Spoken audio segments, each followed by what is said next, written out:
드렸습니다. 부활절 이후에 또 날씨가 너무 좋습니다. 그래서 이 좋은 날씨에 놀러 가기 좋은 날씨인데 교회 나오신 성도님께 하나님의 은혜와 축복이 함께 하시길 간절히 축원합니다. 오늘 말씀은요, 우리가 부활절 이후에 우리가 어떻게 믿음 생활을 해야 될지, 돌아 우리의 믿음은 다른 게 아닙니다. 우리의 믿음의 기본을 잘 지키는 것이 중요한데 다시 한번 우리의 믿음을 돌아볼 필요가 있지 않을까. 그래서 오늘 말씀의 제목이 그리스도인이라는 겁니다. 그리스도인이란 무엇인가? 우리 한번 돌아보면서 우리의 신앙을 다시 한번 점검하고 또한 주님께 더욱더 힘써 달려가는 귀한 성도가 될 수 있길 간절히 축원합니다. 지난주 국민일보에 이제 겨자씨에 나오는 이야기인데요. 시치미를 떼지 말자라는 글을 봤습니다. 시치미가 뭔지 혹시 아세요?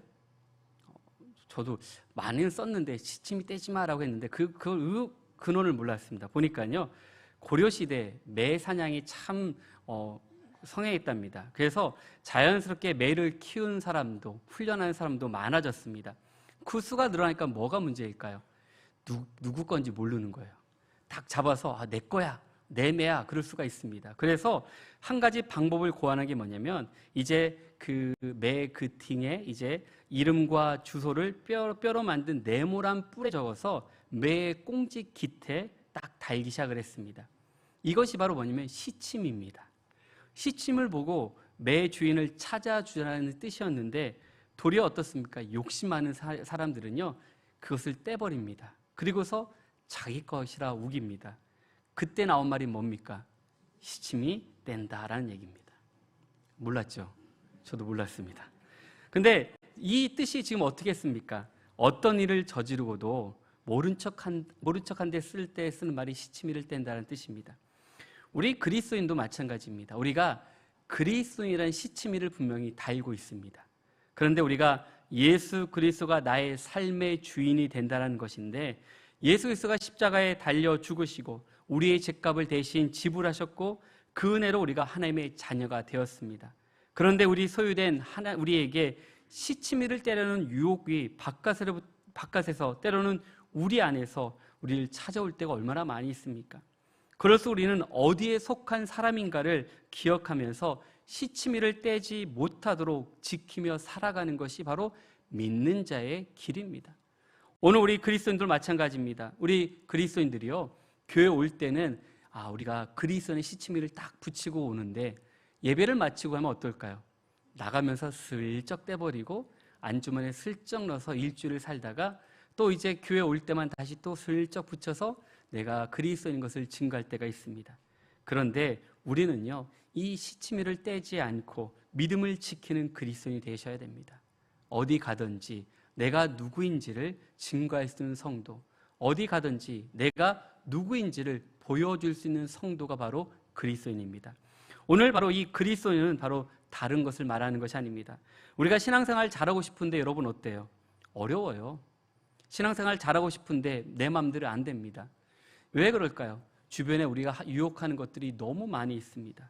그리스도인이 가져야 될 믿음의 방향이 분명히 있는데 그 방향을 잃어버리고 살아갈 때가 우리는 너무나도 많이 있습니다. 부활의 감격을 부활절만 누리는 것이 아니라 매일매일 부활의 주님을 통해서 새 힘을 얻을 때 우리는 주님의 힘과 능력을 얻을 수가 있습니다. 오늘 우리는 믿음 생활하면서 그냥 믿어지는 것이 아닙니다. 우리가 얼마나 주님 앞에 온 힘을 다하는가를 보여주고 있습니다. 예수를 믿으면서 우리는 너무나도 무감각하게 적할 때가 많이 있습니다.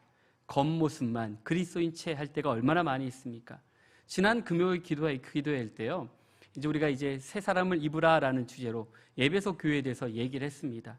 왜 우리가 거듭나고 말씀으로 은혜 받고 변화 받았는데 왜 우리가 이방 사람처럼 살까라는 얘기입니다. 그래서 우리 이방인들의 모습을 사도 바울은요, 분명하게 기록하고 있습니다. 우리 한번 에베소 4장 18절에서 20절까지의 말씀을 한번 다 같이 한번 말씀을 보겠습니다. 그들의 총명이 어두워지고 그들 가운데 있는 무지함과 그들의 마음이 굳어짐으로 말미암아 하나님의 생명에서 떠나 있도다.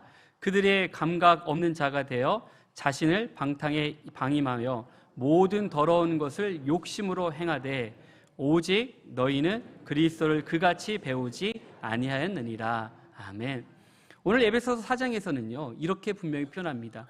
이방 사람들과 같이 되지 말라 하시면서 이 이야기를 하면서 오늘 새한글, 이제 요즘 새로 번역된 새한글 성경에는 이렇게 번역하고 있습니다. 그들의 생각은 어두워져 있습니다. 하나님의 생명하고는 멀리 떨어져 있습니다. 그들 속에 있는 무지 때문이고 그들의 마음의 고집 때문입니다. 그들은 수치심이 없어져서 멋대로 놀아났습니다. 탐욕을 부리며 온갖 더러운 일에 빠졌습니다. 그러나 여러분, 그리스도를 그렇게 배우지 않았습니다 라고 번역합니다. 오늘은요, 그리스도를 그렇게 배우지 않았습니다. 우리가 말씀을 보고 또 은혜를 받고 주님께 나오는 것, 우리는 분명히 배웠음에도 불구하고 그들이 눈앞에 보이는 현실은 결코 그렇지 않았습니다. 하나님의 생명을 멀리 떨어져 있는 그 모습들, 그 이유가 무지와 마음의 고집 때문이라고 분명히 말씀하고, 수치심이 없이 멋대로 놀아왔던 그 모습, 탐욕을 부리며 온갖 더러운 일에 빠져 있다라고 강하게 말씀하는 이유가 무엇입니까? 바로 옛사람이 우리 안에 일어났기 때문에 그렇습니다. 예수님을 알기 전에 이런 문제는 아무 문제가 되지 않습니다.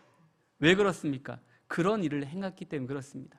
금요일 날 금요기도에 나오는데요, 엘리베이터를 딱 타는데 한 가족이 딱 타더라고요. 그 가족들의 이제 모습을 딱 봤습니다.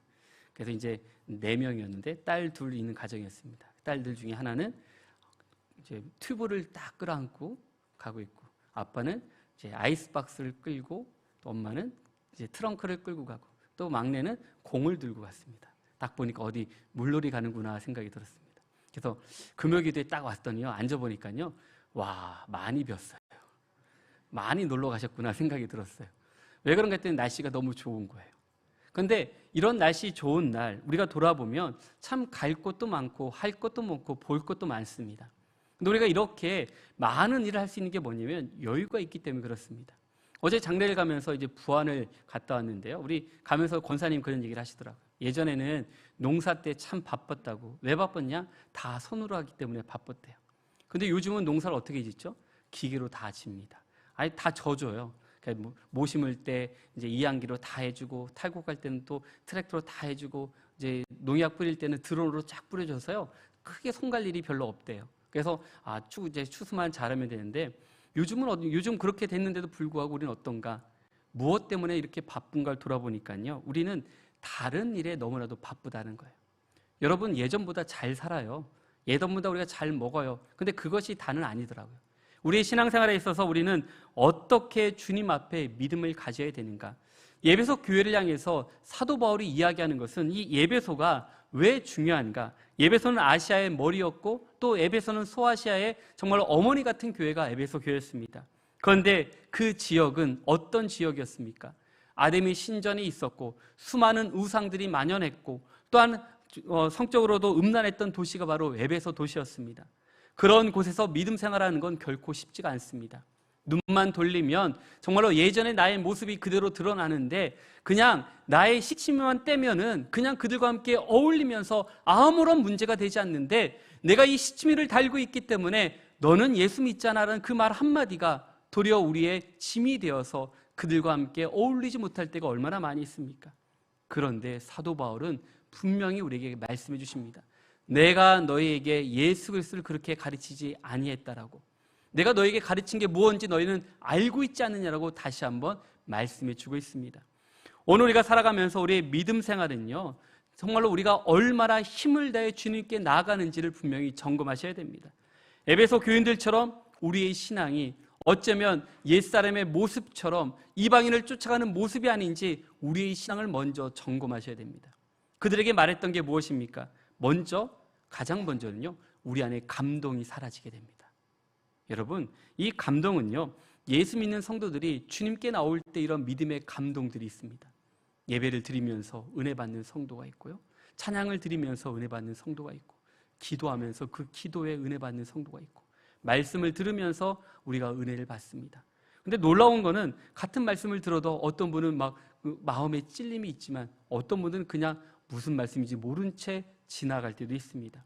오늘 우리가 신앙생활하면서 이런 감동들이 정말로 계속 줄어든다라면 우리의 믿음을 한번 점검하셔야 됩니다.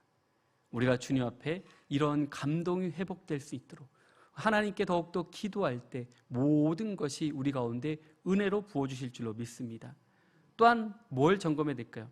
우리가 흔적을 가지고 있어야 됩니다. 흔적이 무엇입니까? 상처입니다.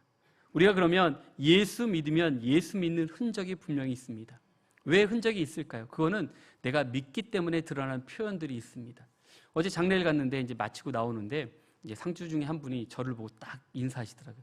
네, 안녕하세요. 예, 제가 계속 기도하겠습니다 했더니 그분이 저한테 대뜸하는 말이 목사님이시죠? 그러더라고요. 그래서 예, 그랬습니다. 그래서 왜 그런가 했더니 목사님처럼 보인대요. 그래서 뭐가 특별한가 했더니 그냥 목사님처럼 보여서 인사했다가 예, 감사합니다 했는데 목사님처럼 보인 게 뭘까요? 제가 목사라고 쓰진 않잖아요. 가방을 들고 와서 그런가 그럴 수도 있지만 뭔가 표가 나요. 여러분들은 그리스도인이라는 걸 표가 나던가요? 우리가 그 표는요, 우리가 붙어있는 시치미입니다. 그리스도인이라는 시치미를 붙이고 다닐 때 저분이 교회 다니는 건 알게 돼요. 예전에 우리가 교회 다닐 때 어떻게 했죠? 성경책을 딱 끼고 다니셨어요. 그러면 누구든지 알아요. 교회 다니시는지 안 다니시는지. 지난번에 우리가 이제 병원에 제가 2주간 입원하면서 이제 이렇게 주일날 참 교회 안 가고 이렇게 인터넷에서 예배 드린 거 좀 오랜만이었습니다. 그런데 앉아서 이렇게 사람들을 보니까요, 구분이 돼요. 교회 가는 분과 안 가는 분. 교회 가는 분은 어떨까요?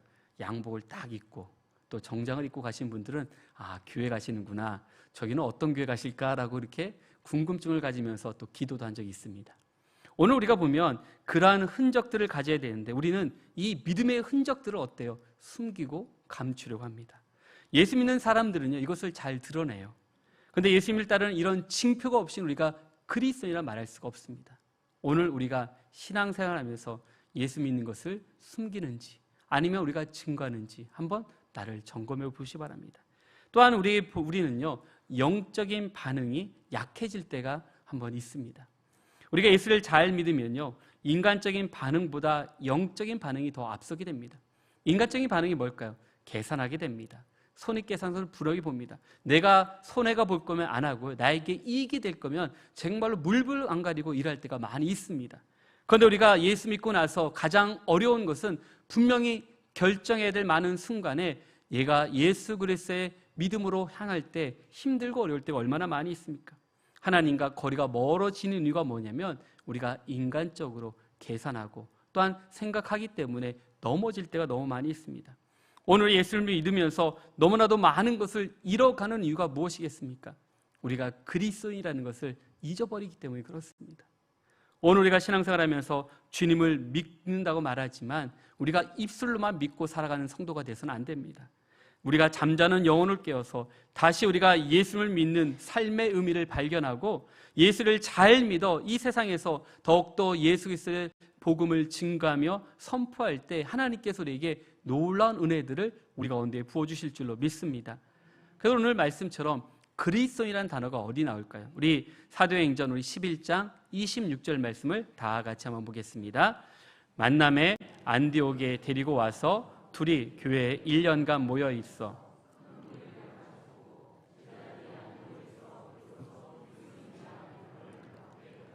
아멘. 우리 사도행전 11절 말씀을 보면 제자들이 안디옥에서 비로소 그리스도인이라 일컬음을 받게 되었다라고 말씀하고 있습니다. 그리스도인은 무엇입니까? 그리스도 사람, 그리스도를 따르는 사람이 축약된 말이 그리스도인입니다. 우리가 어쩌면 성도라고도 표현하지만 그리스도인이라고 표현하는 이유 중에 하나가 바로 여기에 있습니다. 우리가 예수님의 제자도 중요했지만 더 중요한 것은 우리가 그리스도인이 되는 것이 더 중요합니다. 이것은 무엇입니까? 바로 그리스도가 우리의 주인이 된다는 것을 표현하는 것이 그리스도인입니다. 예수 믿는 사람들에게 첫 번째 주신 첫 이름인 그리스도라는 것은요, 하나님께서 우리에게 얼마나 큰 은혜와 축복인지를 우리는 분명히 알고 그것을 자랑할 수 있는 성도가 되어야 됩니다. 오늘 우리가 그러한 믿음의 고백들과 이 고백들이 얼마나 중요한지, 요즘 우리는 그냥 묻어가려고 할 때가 많이 있습니다. 신앙생활하면서 그냥 묻어가고 그냥 없으면 없는 척, 있으면 있는 척, 또한 믿는 사람이 없으면 나도 안 믿는 척, 또 믿는 사람이 있으면 믿는 척하면서 우리는 그런 척하며 살아가는 것이 아니라 옛날 듣는 말씀처럼 우리는 때로는 예수쟁이가 되어서 예수님을 증거하는 성도로서 우리의 본연의 모습을 나타내는 것이 얼마나 중요한가. 그래서 베드로전서 3장 15절에 베드로가 이렇게 고백합니다. 우리 한번 다 같이 한번 보겠습니다. 너희 마음에 그리스도를 주로 삼아 거룩하게 하고 너희 속에 있는 소망에 관한 이유를 묻는 자에게는 대답할 것을 항상 준비하되 온유와 두려움으로 하고. 아멘. 베드로도 고백이 그렇습니다. 너희 마음에 그리스도를 주로 삼으라고 표현하고 있습니다.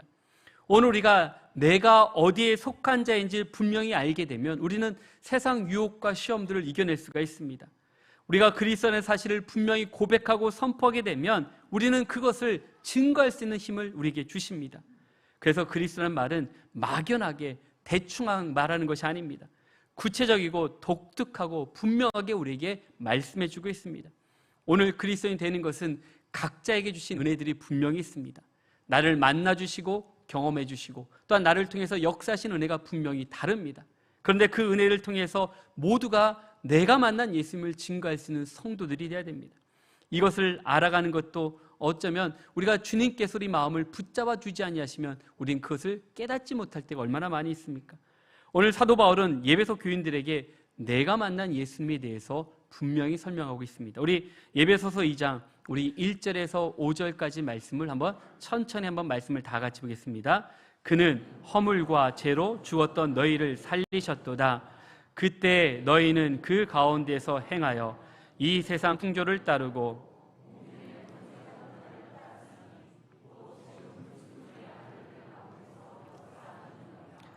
전에는 우리도 다 그 가운데 우리의 육체의 욕심에 따라 지내며 육체와 마음에 원하는 것을 하여 다른 이들과 같이 본질상 진노의 자녀이었더니 긍휼이 풍성하신 하나님이 우리를 사랑하신 그 큰 사랑을 인하여 허물로 죽은 우리를 그리스도와 함께 살리셨고 너희는 은혜로 구원을 받은 것이라. 아멘.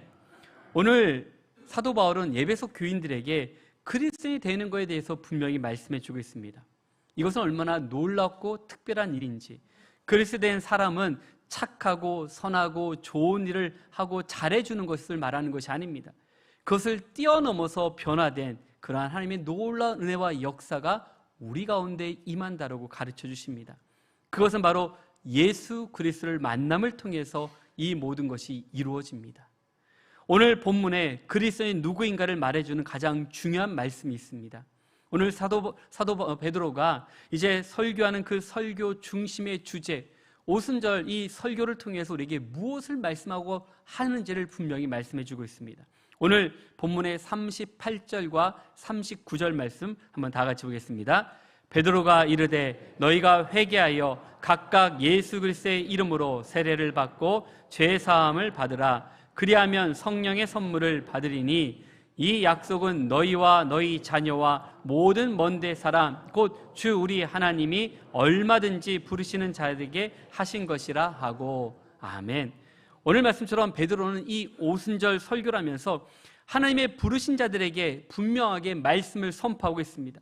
그들에게 주어진 약속, 바로 성령의 선물을 받았다라고 말씀해 주고 있습니다. 왜 그리스도인이 이렇게 된 것, 갑자기 등장한 것이 아닙니다. 바로 이 성령이 어떻게 나타났습니까?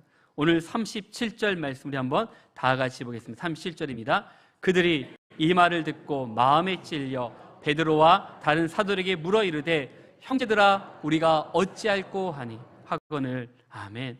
오늘 37절에 베드로의 이 설교를 듣고 나서 저들의 반응은 두 가지였습니다. 정말로 어찌할꼬라는 그 단어와 함께 마음에 찔렸다라는 표현을 하고 있습니다. 왜 마음에 찔렸을까요? 말씀이요, 우리 안에 들어와서 그렇습니다. 내가 지금까지 어쩌면 세상 것에 많이 누리고 살아갔던 우리가 이제 말씀을 들으니 그 말씀이 내 안에 콕콕콕 찌르기 시작합니다. 그 말씀을 통해서 이제는 이것이 내가 은혜 받고자 욕심을 부려서 되는 것이 아닙니다. 성령의 역사가 아니고서는 이런 역사가 일어나지 않습니다. 그 당시 3,000명이 완전히 변화를 경험하고 어떻게 바꿀 수 있을까? 성령의 역사가 그들 가운데 이해할 수 없는 일들을 일으키는 것을 보게 됩니다. 그래서 로마서 8장 16절에 보면요, 성령이 친히 우리의 영과 더불어 우리가 하나님의 자녀인 것을 증언하시니라고 표현하고 있습니다. 바로 성령이 우리 가운데 친히 임재하셔서 하나님의 자녀라고 인을 쳐주십니다. 우리 고린도전서 12장 3절 말씀들 한번 다 같이 보겠습니다. 그러므로 내가 너에게 알리노니 하나님의 영으로 말하는 자는 누구든지 예수를 저주할 자라 하지 아니하고 또 성령으로 아니하고는 누구든지 예수를 주라 할 수 없느니라. 아멘. 성령이 아니고서는요, 우리가 예수를 주라 할 수 없다라고 고백하는 것처럼 바로 우리가 이런 주님에 대한 고백이 그냥 입술로 할 수 있는 것이 아닙니다. 바로 성령의 역사가 없이는 불가능하다고 말씀하고 있습니다. 베드로가 성령의 선물 받은 사람이 그리스도라는 사실을 분명히 확실하게 깨닫게 해주시고 예루살렘에 일어났던 3,000명과 5,000명의 사람들이 그리스도로 변화받은 이 사건 또한 바로 성령을 통해서 이루어진다라고 말씀해주고 있습니다. 오늘 그렇다면 우리가 그리스도인이 되기 위해서 어떻게 되는가? 오늘 베드로는요, 이 베드로 설교를 통해서 우리가 그리스도인으로서 가져야 될 것이 무엇인지를 분명히 다시 한번 설명해 주고 있습니다. 우리 첫 번째 보면요, 그리스도는 예수를 아는 것이다 라고 가르칩니다. 오늘 본문에 읽지 않았지만 우리 사도행전 2장 우리 22절 말씀을 다 같이 보겠습니다. 이스라엘 사람들아 이 말을 들으라. 너희도 아는 바와 같이 하나님께서 나사렛 예수로 큰 권능과 기사와 표적을 너희 가운데서 베푸사 너희 앞에서 그를 증언하셨느니라. 아멘. 오늘 예수님에 대해서 너희도 아는 바라고 표현하고 있는 게 무엇입니까? 너희도 분명히 다 들었다라는 것을 알고 있다. 그런데 오늘 베드로는 이 예수님에 대해서 가르치시는 건 다른 것이 아닙니다. 바로 예수로 큰 권능과 기사와 표적이 너희 가운데 일어났다라고 표현합니다. 권능은 무엇입니까? 하나님의 능력을 보여주는 것이었고, 기사는 경이로움과 놀라운 일들을 우리에게 나타내 주셨고, 표적은 이것을 통해서 바로 영적 진리를 우리에게 나타내 주시는 것을 귀한 말씀이었습니다. 예수님은 바로 공생의 기간 동안에 이러한 권능과 기사와 표적을 통해서 많은 사람들에게 바로 하나님이 누구이신지를 분명히 나타내 주었습니다. 어쩌면 인간으로서 할 수 없는 일들을 통해서 바로 이런 많은 사람들을 구원하시기 위해서 이런 표적을 보여주셨고, 또한 기사를 보여주셨고, 또한 권능을 통해서 저들이 하나님께 나올 수 있도록 이 모든 것을 이루어 주셨습니다. 예수님은 구원을 위해서 이 모든 것들을 다 우리 가운데 나타내 주신 이유가 무엇입니까? 바로 그리스도를 잘 나타내기 위해서 그랬습니다. 예수님이 누구인지 아는 자, 바로 그가 이런 능력을 받을 수가 있습니다. 오늘 베드로가 이것을 분명하게 고백하고 있습니다. 예수님이 누구인지, 그는 큰 권능과 기사와 표적을 행하셨던 예수님이라는 것을 분명히 선포하고 있습니다. 둘째는요, 그리스도인은 예수님의 죽음을 아는 것이라고 표현합니다. 우리 23절 말씀을 한번 다 같이 보겠습니다. 우리 23절입니다. 그가 하나님께서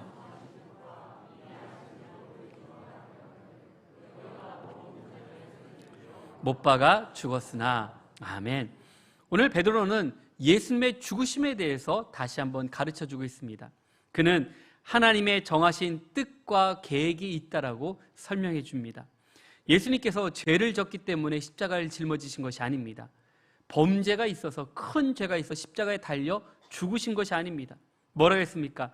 하나님이 정하신 뜻과 계획이 있다라고 분명히 설명합니다. 왜 예수님께서 십자가에서 죽으셔야 됐는가? 예수님의 죽음은 하나님의 구원의 목적에 온전히 감당하기 위해서 그 십자가의 길을 감당하셨습니다. 구원의 목적이 무엇입니까? 하나님과 화목하는 것입니다. 로마서 5장 10절 말씀 우리 한번 다 같이 한번 보겠습니다. 로마서 5장 10절입니다. 곧 우리가 원수 되었을 때 죽으심으로 말미암아 하나님과 화목하게 되었은즉 화목하게 된 자로서는 더욱 그의 살아나심으로 말미암아 구원을 받은 것이니라. 아멘. 오늘 예수님께서 죽으신 목적은요, 하나님과의 화목입니다. 이 화목은 곧 화해를 의미합니다. 화해하기 전의 상태는 원수였습니다. 그러나 예수님이 십자가에 죽으심으로 원수된 자가 이제는 모든 관계가 화목의 관계로, 화해의 관계로 바뀌게 됩니다. 이게 왜 중요합니까? 화해의 상태와 원수 상태는 극과 극입니다. 우리가 늘 주님 앞에 이런 화목한 그런 믿음의 모습, 화해에서 주님께 나오는 모습이 중요하다라고 말씀해 주고 있습니다. 그리스도는 예수님의 죽음의 의미가 구원의 축복인 이 모든 것을 화해케 하셨던 놀라운 능력처럼 주님을 온전히 알 때 바로 이 화해의 능력이 우리 가운데 임할 줄로 믿습니다. 또한 세 번째는요, 그리스도는 예수의 부활을 아는 자입니다. 부활을 안다라는 것, 우리는 잘 안다고 표현합니다. 오늘 사도 바울도 얘기하는데 우리 24절 말씀을 한번 다 같이 보겠습니다. 하나님께서 그의 사망의 고통에서 풀어 살리셨으니 이는 그가 사망에 매어 있을 수 없음이니라. 아멘. 그리고 31절과 우리 32절 말씀 다 같이 한번 보겠습니다.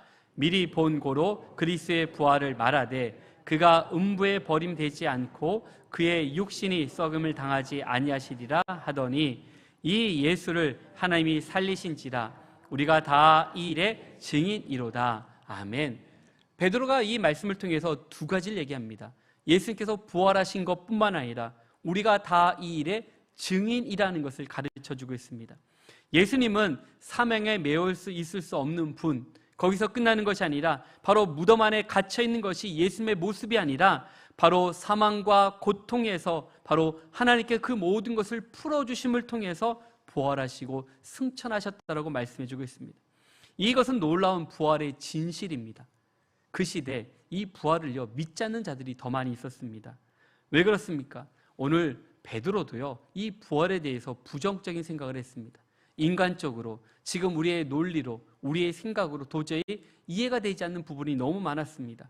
그래서 예수님이 공회에 고물당하실 때 베드로가 뭐라고 말했습니까? 그는 맹세하고 또 부인하고 이야기했던 게 뭐냐면 나는 그 사람을 알지 못한다라고까지 고백을 합니다. 두 번 부정은요 정말로 큰 부정이에요. 나는 정말로 예수님을 몰라라고 이야기한 것과 똑같습니다. 그렇게 모른다고 했던 이유가 무엇이겠습니까? 예수님도 우리와 같이 죽으면 끝날 것이라 생각을 했습니다. 죽음이 끝이 아니라는 사실을 그는 몰랐습니다. 주님께서는 다시 부활할 것이라고 그렇게 제자들에게 가르쳐 주었음에도 불구하고 정작 그들의 귀가 막혀서 마음이 열리지 않아서 무슨 뜻인지 알지 못한 것을 바로 주님께서 부활하신 후에 그 모든 문제들이, 그 닫혔던 문제들이 풀어지는 것을 볼 수가 있습니다. 오늘 베드로가 예수님의 부활을 상상할 수 없는 충격으로 고백하고 있습니다.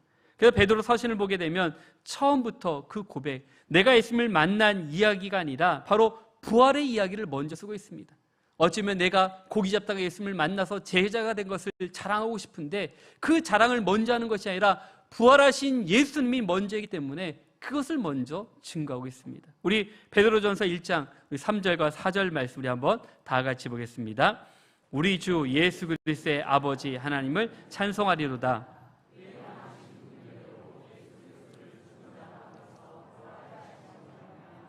우리를 거듭나게 하사 산 소망이 있게 하시며 썩지 않고 더럽지 않고 새하지 않은 유업을 있게 하시나니 곧 너희를 위하여 하늘에 간직하신 것이라. 아멘.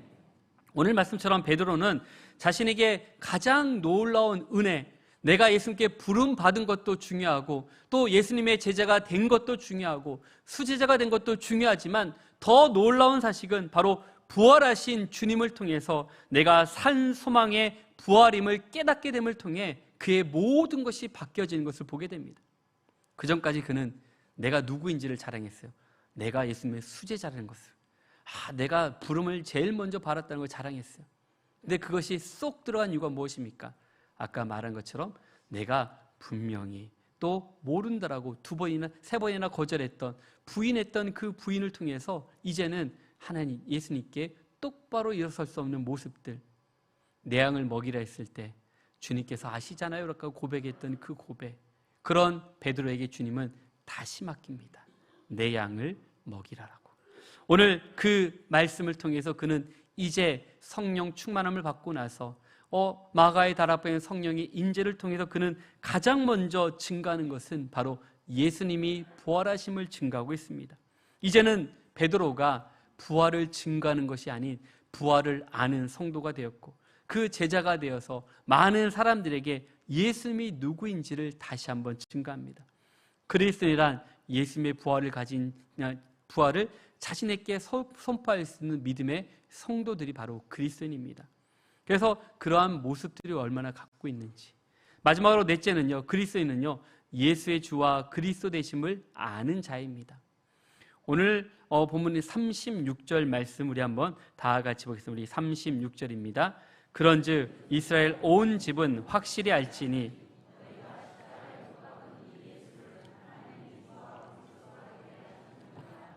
아멘.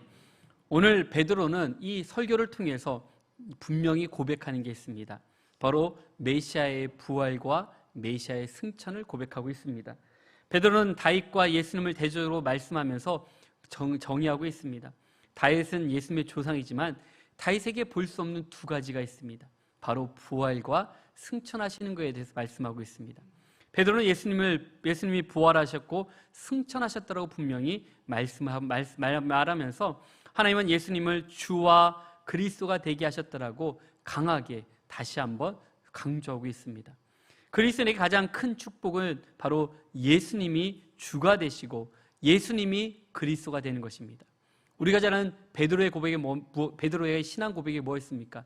주는 그리스도시요 살아계신 하나님의 아들임을 고백합니다. 이 고백이 그냥 고백이 아닙니다.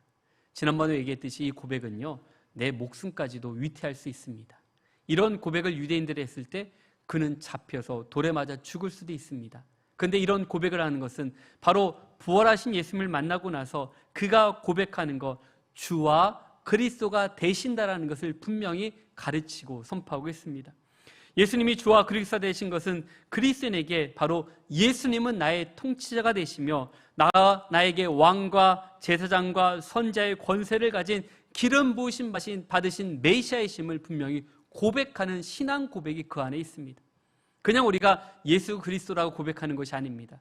예수님이 나의 주가 되시고 바로 하나님의 아들이신 그리스도가 되심을 고백할 때 우리의 모든 신앙 고백이 그 안에 함축되어 있음을 분명히 가르쳐주고 있습니다. 그래서 우리가 왜 이 그리스도인이라는 것을 다시 배웁니까? 다른 것이 아닙니다. 바로 그리스도인이 된 것은 하나님으로부터 받은 놀라운 은혜이자 축복입니다. 이 세상 어느 사람도 이 영광스러운 은혜의 자리에 아무나 들어올 수가 없습니다. 오직 그리스도인을 갖는 유일한 가장 큰 축복이 바로 예수 믿는 자에게 특별한 은혜, 이것이 그리스도인이란 칭함을 받는 은혜들을 우리 가운데 부어주실 줄로 믿습니다. 그럼 우리가 그리스도에게 위해서 우리는 뭘 해야 될까? 우리가 나에게 한번 돌아보셔야 됩니다. 우리 초반에 봤던 우리의 신앙을 점검했던 그 점검과 우리가 예수님을 대해서 우리는 얼마나 이런 그리스도의 고백을 하고 있는지, 그러면서 우리는 해야 될 일들이 있습니다. 그리스도로서 복음의 사건을 우리가 이해하고 있는지, 또한 예수님의 죽음과 부활의 의미를 우리가 잘 알고 있는지를 돌아보셔야 됩니다. 그냥 아는 걸로 끝나는 것이 아니라 증거하는 삶으로 우리를 바꿔주셔야 됩니다. 또한 그리스도로서 우리가 복음의 증인인지, 바로 내가 복음의 증인이 되었다고 고백하는 것처럼 우리가 이 복음을 증거하는 증인의 삶을 살아갈 때 우리는 그리스도나 부름을 받게 됩니다. 또한 그리스도에서 복음의 약속을 우리는 분명히 깨달아야 됩니다. 제사함과 성령을 선물로 주시는 약속을 알고 우리가 믿음의 담력을 가지고 나아갈 때 세상을 이길 힘과 능력을 우리 가운데 부어주실 줄로 믿습니다. 그래서 우리가 그리스도인은 다른 것이 아닙니다. 내가 먼저 변화가 일어나야 됩니다. 누구를 지적하고 누구를 탓하는 것이 아닙니다. 내가 먼저 변화되어야 됩니다. 내 탓이요 했던 그 말이 정말로 우리가 그리스도로서 먼저 가져야 될 그 마음입니다. 그리고 내가 먼저 예수 그리스도를 순종하고 주님께 나아가며 그리스도의 삶을 살아가려고 힘쓸 때 우리의 모든 것들을 바꿔주시고 인도해 주실 줄로 믿습니다. 그래서 우리는 이러한 믿음을 가지고 정말로 예수 그리스도의 삶과 죽음과 부활과 승천 모두가 구원을 위해서 우리 가운데 부어주신 같이 지금도 살아계시고 통치하시는 예수님이 바로 우리 가운데 응답해 주시고 또한 주님을 찾는 자들에게 구원을 주시는 분임을 증거할 때 우리는 참된 소망을 우리 가운데 부어주실 줄로 믿습니다. 오늘 우리가 부활절 이후 예배를 드리면서 이제 다시 한번 믿음의 기본이 무엇인가? 바로 그리스도인이 되는 것입니다. 이제 부활하신 예수님을 통해서 우리가 진정한 그리스도인이 될 때 우리가 어디를 가든지 두려움 없이 예수 그리스도를 증거하는 놀라운 은혜를 보여주신 같이 예수 그리스도를 온전히 믿고 또한 승리하며 주님과 더욱더 가까이 나아가는 성도가 될 때 우리의 모든 앞길의 장애물을 뛰어넘을 수 있는 힘과 은혜를 주신 같이 이제 우리에게 그 큰 은혜를 잊지 않는 성도로서 잘 이겨내고 승리하는 믿음의 성도들 한 분 한 분 될 수 있길 주의 이름으로 간절히 축원합니다. 우리 함께 기도하겠습니다. 사랑하신 하나님 아버지, 감사합니다. 오늘 거룩하고 복된 날 우리를 통해 은혜 주시고 또한 말씀해 주시니 정말 감사합니다. 때로는 힘들고 어려울 때가 많이 있습니다. 우리가 그리스도인이라 칭함을 받지만 그리스도에서 우리가 얼마나 믿음을 지키며 살아갔는지 돌아보게 됩니다. 부활하신 주님을 만나고 경험했지만 우리는 얼마나 그 은혜 가운데 살아가고 있는지 돌아보게 됩니다. 우리가 늘 이 예수 그리스도를 믿는 이 믿음의 십치미를 떼지 아니하고 어디 가든지 증거하고 선포하고 나눔을 통해 주님의 큰 은혜를 누릴 수 있도록 도와주시고 이로 말미암아 하나님의 영광을 위해 온전히 쓰임받는 우리 모든 믿음의 성도가 될 수 있도록 주님 도와주시옵소서. 모든 걸 함께해 주실 줄 믿사오며 살아계신 예수님 이름으로 기도드렸습니다. 아멘. 찬송가 250